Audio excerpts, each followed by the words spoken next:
Olá, muito bom dia, graça e a paz do nosso Senhor e Salvador Jesus. Vamos dando sequência agora, hoje já, o último capítulo desta nossa série, ao longo dessa semana, falando sobre os dons ministeriais. Os dons concedidos pelo Senhor Jesus para a edificação da igreja, para a preparação dela, até que ele venha, para que ele retorne, buscar a sua igreja lavada, instruída, remida, sem ruga, sem mancha, sem mácula, e é a responsabilidade. Nós estamos trazendo alguns pontos específicos aqui de cada um dos 5 ministérios, escrito em Efésios 4, para que você consiga balizar e compreender o seu chamado diante daquilo que Deus tem preparado para esse tempo.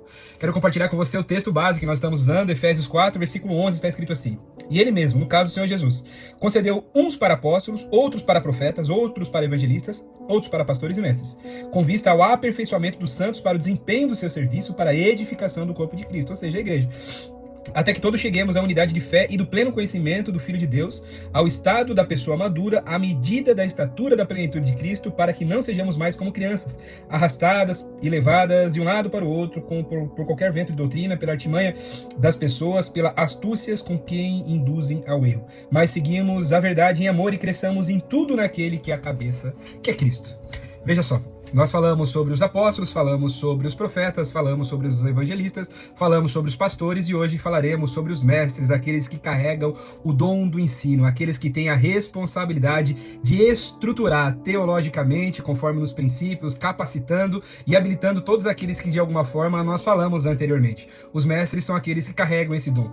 O mestre, se você é um mestre, você carrega o desejo do estudo, o desejo de conhecer profundamente as escrituras, para que você não seja somente um anunciante raso daquilo que de alguma forma temos a expressar ou manifestar. Eu falo isso porque eu carrego este ofício. Foi para esse ofício que o Senhor me trouxe para esse tempo. Nós temos uma sede pelo ensino, nós temos uma sede pelo aprendizado, nós temos uma sede em ensinar as pessoas que nos cercam, para que elas não fiquem também somente no raso, mas para que elas recebam uma porção com profundidade daquilo que Deus tem derramado sobre a vida dos mestres. Se você carrega este dom sobre a sua vida, lembre-se que ele não começa somente quando você encontra com Jesus, ou possivelmente se converte ao cristianismo, não.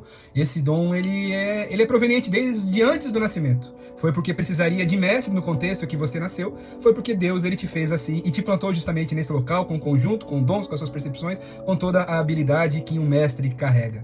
Lembre-se, se você carrega esse chamado, você precisa cada vez mais estar se aprofundando, entrando nas profundidades, seja da área teológica, seja até da área da filosofia bíblica, seja na área da teologia sistemática, todas as matérias que a teologia de uma maneira geral abrange, o mestre, ele precisa estar submerso, mergulhado em todos esses princípios para que ele possa equipar, para que ele possa habilitar a igreja de Cristo com todo o conhecimento. Eu lembro aqui que a Bíblia diz que nós precisamos crescer na graça, ou seja, na presença, no poder, naquilo que de alguma forma o Senhor traz sobre as nossas vidas, mas também que precisamos crescer sobre o conhecimento. E essa parte do conhecimento está sobre a responsabilidade dos mestres.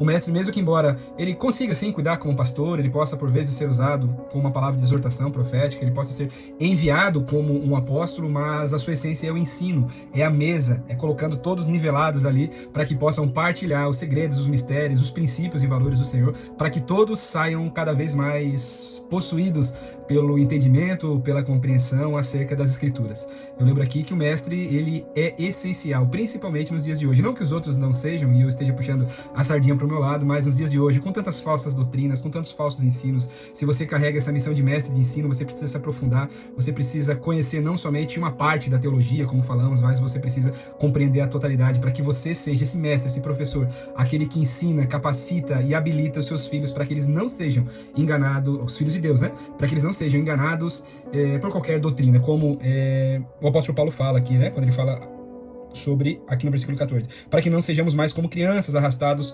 pelas ondas e levados de um lado para o outro com qualquer vento de doutrina, artimanha de pessoas, pelas astúcias com que induzem o erro. Essa responsabilidade está sobre o mestre. Nós precisamos nos preparar. E se você tinha dúvida do seu chamado, olhe para trás, olhe desde o início, desde a sua infância, pessoas que vinham conversar com você, que você estava sempre pronto a ensinar, a falar. Se as crianças todas na escola, às vezes iam, sei lá, para os seus gibis, se você é do meu tempo, da época de gibi ainda, e você ia, assim como eu, ia para as revistas super interessantes, as professoras pediam pra gente ir na biblioteca da escola, ler algum livro, alguma coisa assim, ou na biblioteca pública, perdão, ler algum livro, e eu chegava lá e gostava de ler as Barças, as enciclopédias grandes, para ter curiosidade. Pode ter certeza que você carrega esse ofício de mestre. Vamos orar, irmãos? Pai, no nome de Jesus, nós estamos aqui diante do Senhor nesta manhã, Senhor, diante da Tua presença. Estamos gratos por esta oportunidade de iniciarmos o dia.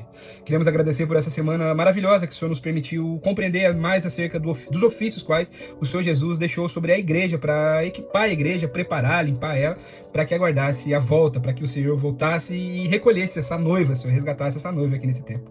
Hoje nós falamos sobre o dom de mestre, o ofício de mestre, Pai. Em nome do Senhor Jesus, Paizinho, eu quero orar pelos meus irmãos que carregam esse ofício, Pai. Aqueles que ainda não compreendem o seu chamado de ensino diante daquilo que o Senhor tem preparado, aqueles que já fluem, Pai amado, em nome do Senhor Jesus, que o Senhor possa derramar uma nova porção de entendimento, de sabedoria, de compreensão acerca, Pai, das profundidades teológicas, estruturais, filosofia bíblica, todas as matérias de teologia, Senhor, em nome do Senhor Jesus, Paizinho, que o Senhor possa revelar a eles, Pai, princípios profundos e eternos para que eles possam continuar sendo mestres, professores, Pai, e ensinando os teus filhos a caminharem cada vez mais próximos, alinhados com a verdade, Senhor. Que seus filhos sejam levantados nesse tempo onde os púlpitos têm sido tomados por tantas mensagens, Pai. O evangelho tem sido misturado com tantas coisas, Pai, que seus filhos, aqueles que carregam, Senhor, esse ofício, eles possam ser habilitados, Pai amado, em nome do Senhor Jesus, restaurados e principalmente, Pai, ativados no dia de hoje, em nome do Senhor Jesus, para a glória de Deus. Amém.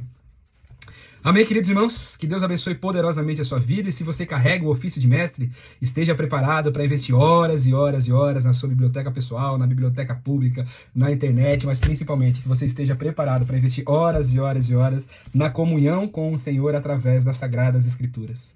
Não esqueça, se você é mestre, posicione-se como mestre, prepare-se como mestre e viva como um mestre. Que Deus abençoe poderosamente a sua vida.